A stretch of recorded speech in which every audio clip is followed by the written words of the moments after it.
Europe ট্যুরের countdown শুরু হয়ে গেছে আর সেই প্রস্তুতিরই একটা গুরুত্বপূর্ণ দিন আজ। ব্যাকপ্যাকার্স নোটবুকের আসন্ন ইউরোপ ট্যুরের যেটা মে মাসে হতে চলেছে, সেই ইউরোপ ট্যুরে যে 16 জন যাচ্ছে তাদেরকে নিয়ে আজ প্রস্তুতি মিটিং কলকাতায়। প্রত্যেক পরিবারের পক্ষ থেকে ইতিমধ্যেই একজন করে এসে পৌঁছে গেছেন। আর এই মিটিংটা হচ্ছে অন্যতম সাবস্ক্রাইবার যিনি এই ট্যুরে যাচ্ছেন, সেই শান্তনু সেনের বাড়িতে। তিনি একজন সোলো ট্রাভেলার হিসেবে এই গ্রুপে যুক্ত হয়েছেন। উত্তেজনা, কৌতূহল এবং চিন্তা সব মিলিয়ে এক অন্য রকমের পরিবেশ।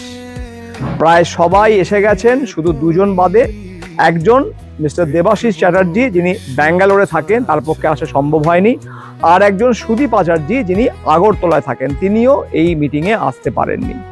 সবচেয়ে বড় সুখবর, ইতিমধ্যে এই 16 জনই সেনজেন ভিসা পেয়ে গেছেন 1 মাস করে। এবং এই গ্রুপের সঙ্গে যে অরুদ্ধ যাচ্ছে as a trip manager, trip advisor, সে 2 বছরের সেনজেন ভিসা পেয়ে গেছে। তবে আপনারা নিশ্চয়ই জানেন যে মিডল ইস্টে যুদ্ধ চলছে, আর সেটা নিয়ে সবার মধ্যেই একটা আশঙ্কার জায়গা রয়েছে, একটা চিন্তা রয়েছে।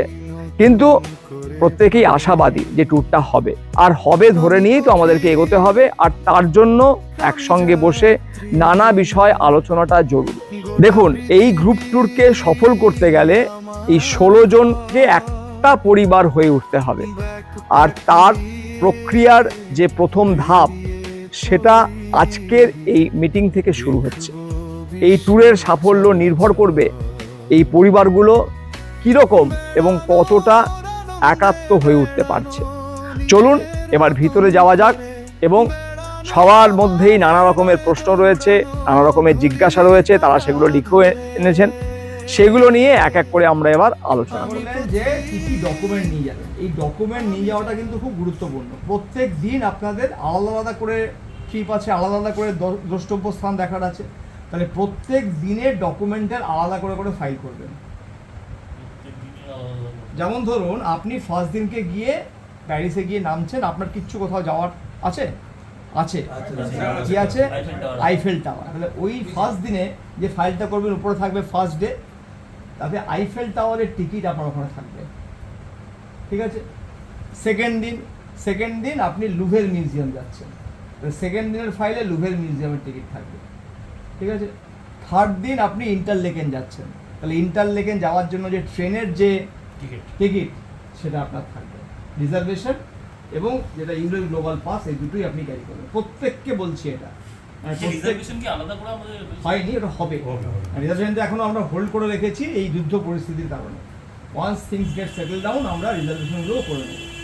এখন এটা করছি না, কারণ রিজার্ভেশন তো জানেন আপনি রিফান্ডেবল হবে না। রিফান্ড হয় রিজার্ভেশন কি ওখানে দরকার লাগে না? হ্যাঁ, সুইজারল্যান্ডের ভিতরে দরকার লাগে না, কিন্তু বাকিগুলোতে তো হাই স্পিড ট্রেন যেগুলো, সেগুলোতে লাগবেই, সেগুলোর সাথে উঠতে পারবেন না। ওগুলো ডেজিগনেটেড আপনার সিট থাকবে অ্যালোটেড, সেখানেই আপনাকে গিয়ে বসতে হবে। মানে তার মানে কি, প্রত্যেক দিনেরটা প্রত্যেক দিন আলাদা করে করে এখান থেকে করে নিয়ে যাবেন। প্রত্যেকটা ফ্যামিলি, ধরুন যদি আপনি একা যাচ্ছেন, আপনার ক্ষেত্রে তাহলে আপনি আপনার একা হলো, আর আপনার ফ্যামিলি হচ্ছে আপনি ধরুন 103 জন যাচ্ছেন, তাহলে আপনারা একটা মানে এক একটা ফার্স্ট ডের জন্য আপনার ফ্যামিলি, সেকেন্ড ডের জন্য আপনার ফ্যামিলির জন্য আলাদা আলাদা করে করে ফোল্ডার করে নিয়ে যাবেন, যাতে করে ওইখানে গিয়ে ওইটার জন্য আবার কোনটাকে কোথায় কি রেখেছি এগুলো যেন কোনো সমস্যা থাকবে।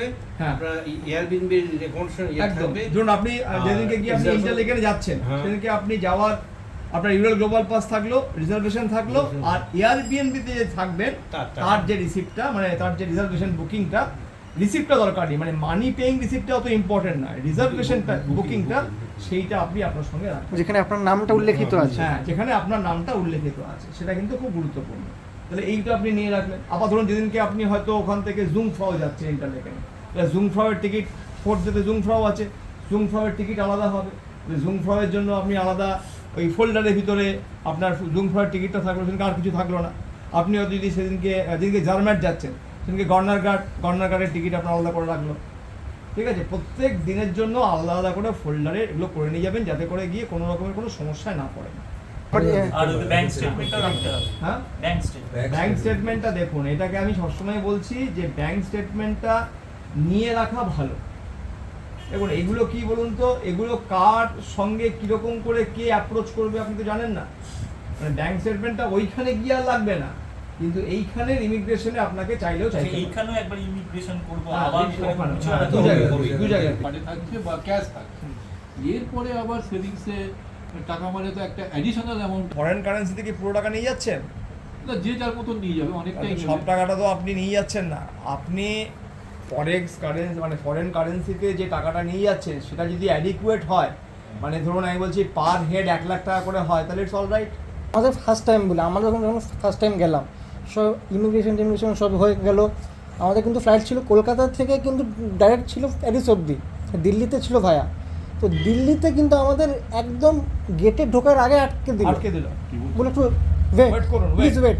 ঠিক আছে। 5 মিনিট পর এয়ার ইন্ডিয়ার একটা মেয়ে এলো, বুকিং দেখাইয়ে হ্যাঁ, ও দেখিয়ে টেখে নিয়ে এলো, বললো ওকে। অ্যাকোমোডেশন বুকিং ভাবুন একদম দেখালো সব। এন্ডে, একদম প্লেনে ঢোকার মানে মুখে plane ঢোকার মুখে ইমিগ্রেশন মানে হ্যাজ বিন immigration ডান। সব হয়ে গেছে, ভাবুন বোর্ডিং পাস তো আবার সব ইস্যু হয়ে গেছে। দ্বিতীয়বার কিন্তু হয়নি, হ্যাঁ, দ্বিতীয়বার কিন্তু হয়নি। দ্বিতীয়বার যখন গেলাম আগের বছর, তখন কিন্তু হয়নি। আমি আবারও বলছি এগুলো অনেক সময় এয়ারলাইন্স কোম্পানিগুলো বদমাইশিও করে। কখন কাকে কেমন ভাবে ওরা মূল্যায়ন এটা করবে। আমাদের সঙ্গে ফার্স্ট টাইম, এবং সেই সময় how is your body language. হ্যাঁ। মানে আপনি মানে মানে ভয় পেয়ে যাওয়া না, আপনার body language should be very, তুই কে আমাকে আটকানো, মানে ওটা you should your body language should be like this, who are you, মানে একদম এরকম ধরনের বডি ল্যাঙ্গুয়েজ থাকতে হবে। সেটা নয় আপনি মানে দয়া দাক্ষিণ্য পেলে ভালো হয়, এরকম বডি ল্যাঙ্গুয়েজ থাকলে হবে না। কারণ আপনি তো চোর ডাকাত নয়, সবসময় মনে রাখবেন আপনি চোর ডাকাত নয়। আর ওখানে যে কাজ করছে তার থেকে আপনি অনেক উঁচু পোস্টে অনেক দিন ধরে কাজ করে এসেছেন, তো আপনি কে আমাকে আটকানো, আপনি এরকম তো আপনি এরকম করে বলেছি ওয়াই, ওই নো স্যার নো স্যার, তখন নো স্যার নিয়ে খানিকক্ষণ পরে ঘুরে এসে বললো ওকে স্যার ঠিক আছে। মানে ওই এয়ারবিএনবি, আমাদের এয়ারবিএনবির বুকিং কোথায় কোথায় আছে সেগুলো সব দেখলো। আচ্ছা, ঠিক আছে, তো এই জন্য বলছি কি মানে টু বি অনেস্ট, Documents নিয়ে যাওয়াটা- হ্যাঁ ডকুমেন্টস আমাদের তরফ থেকে আমরা যা যা ভিসা সেন্টারে দিয়েছি সেগুলো সব আমাদেরকে ক্যারি করতে হবে। ওইখানে উঠতে বেরিয়ে গেলে ওইখানে আর কিচ্ছু হবে না। ওখানে আমার কীরকম হলো, ওখানকার একটা ঘটনা বলি। আমরা আগের বারকে সবাই লাস্টবার অক্টোবরে গেছি যখন, তখন আমরা প্যারিসে নামলাম, সবাই আমরা বেরিয়ে যাচ্ছি, মানে ইমিগ্রেশন হয়ে গেছে, হ্যাঁ, ব্যাগেজ হ্যাঁ। নিয়ে নিয়েছি হ্যাঁ, আমরা, ব্যাগেজ পর্যন্ত নিয়ে নিয়েছি, ব্যাগেজ নিয়ে এবার আমরা গেট থেকে বেরোবো। সেইখানে ওই পুলিশে দাঁড়িয়ে আছে, আমাদের গ্রুপে একজন মহিলাকে আটকে দিয়েছে। আমি একটু হাইটে এগিয়ে গেছি, আমার চান্টু বলছে বাবা বাবা বাবা দেখেছে, কেউ দিদি মৃদুলা হলদার বলে একজন ছিলেন, ওনাকে আটকে দিয়েছে। নিয়ে ওকে ওর সঙ্গে কী কথা বলছে, তখন আমি গিয়ে বলেছি she is in my group, she is in my group. নিয়ে ওর দিকে কী একটা বললো, আমিও ঠিক শুনতে পাইনি। ফ্রেঞ্চে বলেছে, ফ্রেঞ্চে। আর কিছু বললো না, ছেড়ে এবার কি বলুন তো, মানে আপনি এয়ারপোর্ট থেকে বেরিয়ে যাওয়ার পরেও আপনার সঙ্গে এগুলো হতে পারে। হ্যাঁ। দু জায়গাতেই হবে। আচ্ছা, ব্যাংক স্টেটমেন্ট সব দেখেই তো আমাকে ভিসা দিয়েছে, একদম। তাহলে আবার কেন দেখতে চাই? ধরুন আমি বলছি আপনার কাছে, আপনি যেমন বললেন যে আমি 1 লাখ টাকা করে 3 লাখ টাকার আমি ইউরো নিয়ে যাব, ধরুন ওনারটা চুরি হয়ে গেল, তাহলে ওনাকে তো তাহলে পুলিশ কমপ্লেন করতে হবে। তাহলে পুলিশ কমপ্লেন করতে গেলে তোমার ডকুমেন্টস লাগবে, তাহলে আপনাকে তো ওগুলো দেখাতে হবে আমি এটা করেছি কিনেছি দেখাতে হবে। তো তাহলে আপনি আপনার সাইডগুলো সব প্রিকশনারি মেজার যেগুলো যেগুলো সম্ভব ইউ মাস্ট টেক দিস। এবং প্রচণ্ড চোরের জায়গা, আপনার কোনো ধারণা নেই, মানে ওরা আমাদের থেকে 100 বছর এগিয়ে আছে, চুরিতেও 100 বছর এগিয়ে আছে। হ্যাঁ। মানে আমি চুরিতে বলছি, আপনি শুনলে মানে আপনার কাছে মনে হবে গল্প কথা। ফ্রান্স তো না না, ইটালি ইটালি বেশি। 100 বছর এগিয়ে আছে আমাদের থেকে, চুরিতেও 100 বছর এগিয়ে আছে। কেমন একটা আমরা মিলানে আমরা মেট্রোতে উঠেছি, সবাই বলছে, মানে আমরা যেহেতু গল্প করছি, একজন মহিলা বললো, ও দেখিয়ে দিল, বললো যে দুটো মেয়ে উঠেছে, বললো যে থিফ, মানে ওখানকার লোকাল লোকাল, মানে একদম মাঠ আর কি, ওরা রবার পিক পকেট বলে দিল। ওরা কিন্তু আমাদের মতন দেখতে না, দে আর অল হোয়াইটস, হোয়াইট স্কিনড। এবং আমাদের মধ্যে একটা ফ্যামিলি ছিল, রবিশঙ্কর দাস, উনি ওনার স্ত্রী আর মেয়ে।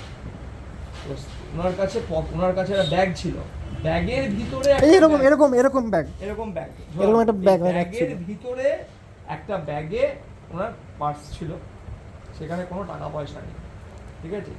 সেই ব্যাগটাকে তুলেছে, ওই মানে এই ব্যাগের ভিতর থেকে ব্যাগ নিয়ে কিছু না পেয়ে আবার ওর মাথাতেই ফেলে দিয়ে চলে গেল। চোখের সামনে ফেলে হ্যাঁ, তো এটা মানে আপনি হয়, বুঝতে পারছেন মানে এটা হয়। মানে আপনি এবার এর কোনো এক্সপ্লেনেশন পাবেন না, কোথায় কেন কিভাবে কিছু না পেয়ে ব্যাগটা এরকম করে আবার খুলে ফেলে দিয়ে চলে গেল। আচ্ছা, ক্রেডিট কার্ডের পেমেন্টটা কি করে সুইপ করে ওখানে অনলাইন? এক সেকেন্ড, এর পেমেন্ট কাকু আপনারা মানে মানে যারা একা যাচ্ছেন ওদের খুব খরচ নেই। খরচ কিছু নেই। তো যারা একা যাচ্ছেন ফরেস্ট কার্ড নিয়ে যাওয়ার, হ্যাঁ হ্যাঁ তো ওখানে আইদার ক্যাশ মানে ইউরো যাওয়া দেবেন, ক্রেডিট অথবা কার্ডে credit card। ওখানে ক্রেডিট কার্ডে পেমেন্ট না করাই ভালো। হ্যাঁ ফরেক্স কার্ডটা better. Forex card is always better. Forest card always better. ওই যে রেটটা এটা দেবে, রেটটা বেটার। তাহলে যেটা জিজ্ঞেস forex করি, card- 150 ইউরো নিয়ে 150 থেকে 200 ইউরো যদি আপনারা যদি কোনো কার্ড না নিয়ে যান 200 ইউরো নিয়ে যাবেন। প্রত্যেককে বলবো একটা করে টিফিন বাটি ক্যারি করুন। বাটির যে থালাটা মুখ ঢাকাটা হবে সেই ঢাকনার মধ্যে দিয়ে যেন আপনি খেতে পারেন। ধরুন আপনি কথা বলছি ম্যাগি নিয়ে গেলেন, সবটা খেতে পারবেন না, খেতে সুবিধা হবে। মানে খুব ছোট টিফিন বাটি নেবেন না, একটুখানি চওড়া টাইপের টিফিন বাটিটা নেবেন, যাতে করে থালা আপনাকে আলাদা করে নিতে হলো না। আপনি একটা অবশ্যই মানে জলের বোতল, এটা একদম নিয়ম করে প্রত্যেক দিন যখনই ঘর থেকে বেরোবেন 1 লিটারের জলের বোতল আপনাকে ক্যারি করতেই হবে। ওখানে কিন্তু জল দানালে আপনাকে কিনে খেতে হবে, উইচ ইজ ভেরি কস্টলি। জলের বোতল আপনাকে 1 লিটার পার হেড আপনাকে ক্যারি করতেই হবে, এটা মাথার মধ্যে রাখবেন অবশ্যই। আর আপনি ওইখানে কোনো কিছু ময়লা ফেলার জায়গা পাবেন না, আপনি একটা প্লাস্টিক অবশ্যই রাখবেন, যাতে করে আপনার কোথাও যদি কিছু খাচ্ছেন কোনো কিছু সেটা ফেলবেন না, কারণ এটা হেভি ফাইন হতে পারে। প্লাস্টিকের মধ্যে নিয়ে এসে এয়ারবিএনবিতে আবার ফেলে দেবেন। টয়লেট 1 ইউরো করে লাগবে, টয়লেট করতে গেলে 1 ইউরো করে লাগবে রাস্তাতে। যেখানে আপনি খাবার কি নিয়ে যাবেন, যেটা বললাম পার হেড 12 দিনের জন্য মোটামুটি 1 কিলো 250 থেকে 1.5 কিলো চাল নিয়ে যাবেন পার হেড হিসাবে। এবার ডালিয়া নিয়ে যাবেন, ডালিয়া মোটামুটি 250 গ্রাম পার হেড। ওটস 250 গ্রাম পার হেড। ওটসটা কিন্তু খুব ভালো জিনিস, খুব সহজ। হ্যাঁ, মশলা ওটসটা আরও খেতে ভালো লাগবে। এবার রেডি 250। আর এবার সুজি, ওই 200 গ্রাম সাইজের একটা সুজির প্যাকেট নিয়ে নেবেন। এবার দেখবেন হ্যাঁ পার হেড, আমি সব পার হেড বলছি। কিছু পরিমাণে কাজু, খেজুর, এই দুটোকে রাখবেন। এটা খুব যেগুলো দারুণ যেগুলো এনার্জি এনার্জি দেয়, ইনস্ট্যান্ট এনার্জি। আরেকটা যেটা আমরা ট্রেকিং এ নিয়ে যাই, হ্যাঁ। আপনি সমস্ত এই ডাল জাতীয় হ্যাঁ। মুগ কড়াই, হ্যাঁ কিছু চিনাবাদাম অল্প, হ্যাঁ। কিশমিশ কাজু ভিজিয়ে রাখবেন, হ্যাঁ। প্রতিদিন ভিজিয়ে রাখবেন। হ্যাঁ, সেটা পরের এক দিন। মুঠো খান, হ্যাঁ। যথেষ্ট। অনেক একটা দারুণ দারুণ। শরীর এবং খুব ভালো অবশ্যই থাকে। অবশ্যই 500 গ্রাম মুগ মতো কড়াই, সাইজে ছাতুটা প্রত্যেক দিন ছোলা। সকালবেলাতে বেরোনোর সময় যদি খেয়ে যেতে পারেন, যদি ব্রেকফাস্ট না করতে পারছেন। ব্রেকফাস্ট করতে পারলে আলাদা কথা, ব্রেকফাস্ট করার সুযোগ পেলেন ঠিক আছে, না পেতে গেলে আপনি ছাতু কাজু ভিজিয়ে রাখবেন। অবশ্যই। সকালে যদি এক মুঠো খান, না, আপনাকে এটা বলি, ওখানে কিন্তু চিনি নিয়ে যাবেন না। চিনি আপনাকে ওইখান থেকে গিয়ে কিনে নিতে হবে, ডিপার্টমেন্টাল স্টোর থেকে। না, চিনি এলাও করবে না। কোনো পাউডার দুধ নিয়ে যাবেন না। চা পাতা নিয়ে যেতে পারেন, কফি পাউচ নিয়ে যান। প্রেসার কুকারটাও ওরা ঢাকা খুলে নিয়ে যেতে বলে। আপনার মোটামুটি 200 টাকার কাছাকাছি। একটা ডিম, হ্যাঁ, ডিমের তো সুন্দর প্যাকেট পাওয়া যায়, রেডি টু ইট মতো ওরকম প্যাকেট সুন্দর না, করে। ওগুলো একদম আলাদা। কোনো রকমের ওই ধরনের অ্যানিমাল হাজবেন্ডারি হ্যাঁ একদম অ্যালাউ নয়। যারা রান্না বান্না করতে চাইছেন টুকটাক, তাদেরকে কিন্তু কিছু মশলা, জিরে গুঁড়ো, ধনে গুঁড়ো যেগুলো লাগে আর কি, এগুলো হ্যাঁ ওগুলো অ্যালাউ। ওগুলো কিন্তু Oil কি সিল 100 প্যাকেট, ml? 100 ml এর পাউচ। আপনি কিন্তু 100 ml এর জায়গায় 200 ml নিতে পারেন আপনার জন্য, কিন্তু পাউচটা যেন 100 ml এর বেশি না হয়। পাউচ মানে হচ্ছে যেটা দেবেন আর কি। হ্যাঁ, ওটা বোতল বেশি বোতল হতে বোতল পারে। করো, বোতল। একটাতে 100 ml হতো। হ্যাঁ 100 ml বেশি না, হ্যাঁ দুটো নিতে পারেন। মিল্ক পাউডার যেগুলো 10 টাকার যেগুলো পাওয়া যায়, স্যার আমি যতটা জানি মিল্ক অ্যালাউ করে না, ঠিক আছে। এবার নিয়ে যেতে পারেন, যদি না বলে তখন বাইরে ফেলে থেকে দেবেন। রাখবেন। বন্ধুরা, আজকের এই গুরুত্বপূর্ণ মিটিংটা এইমাত্র শেষ হলো। খুব কর্ডিয়াল অ্যাটমসফিয়ারে মিটিংটা সংগঠিত হয়েছে এবং আপনারা নিশ্চয়ই দেখলেন মোটামুটিভাবে যে বিষয়গুলো আলোচনা হয়েছে তার অল্পই আমরা ভিডিওতে তুলে ধরলাম, কারণ সমগ্র আলোচনাটা প্রায় 2.5 ঘন্টা হয়েছে। সমগ্র আলোচনাটা যদি ভিডিওর আকারে তুলে ধরি সেটা বিরাট বড় হয়ে যাবে, তাই আলোচনার অল্প একটু অংশ আমরা আপনাদের সামনে তুলে ধরলাম, যাতে করে আপনারা বুঝতে পারেন যে কোন কোন বিষয়গুলো গুরুত্বপূর্ণ, কোন কোন বিষয়গুলো প্রত্যেকের মনে প্রশ্নের হিসাবে আসে। যারা নিজেরা ইউরোপ ট্যুর করতে চান, আগামী দিনে ইউরোপে যাওয়ার স্বপ্ন দেখেন, তারা অবশ্যই ব্যাকপ্যাকার্স নোটবুক চ্যানেলটিকে সাবস্ক্রাইব করে রাখুন। এর মধ্যে এরকম অনেক ভিডিও আছে যেগুলো আপনারা ধারাবাহিকভাবে দেখলে আপনাদের মধ্যে সেই কনফিডেন্সটা চলে আসবে, সেই নো হাউটা চলে আসবে, যার মধ্যে দিয়ে আপনি নিজে ইউরোপ ট্যুর করতে পারবেন। যদি ইউরোপ ট্যুর সংক্রান্ত কিংবা আমেরিকা ট্যুর সংক্রান্ত কোনো প্রশ্ন থাকে তাহলে অবশ্যই কমেন্ট বক্সে লিখুন। আমরা অবশ্যই আপনাদের প্রশ্নের উত্তর দেওয়ার চেষ্টা করব। অক্টোবর মাসে আমরা আরও একটা ইউরোপ গ্রুপ ট্যুর করছি, আপনারা অনেকেই হয়তো তার খবর পেয়েছেন। আপনারা যদি অক্টোবর মাসে ব্যাকপ্যাকার্স নোটবুকের সঙ্গে ইউরোপ বেড়াতে যেতে চান তাহলে অবশ্যই স্ক্রিনে দেওয়া নাম্বারে সত্বর যোগাযোগ করুন। আজ এ পর্যন্তই। ভালো থাকুন, সুস্থ থাকুন এবং নিজেদেরকে তৈরি করুন যাতে করে নিজেরাই ইউরোপ আমেরিকা ঘুরে আসতে পারেন অনায়াসে, ট্রাভেল কোম্পানি এবং ট্রাভেল এজেন্টদের ফাঁদ এবং লুটে দিয়ে। নমস্কার।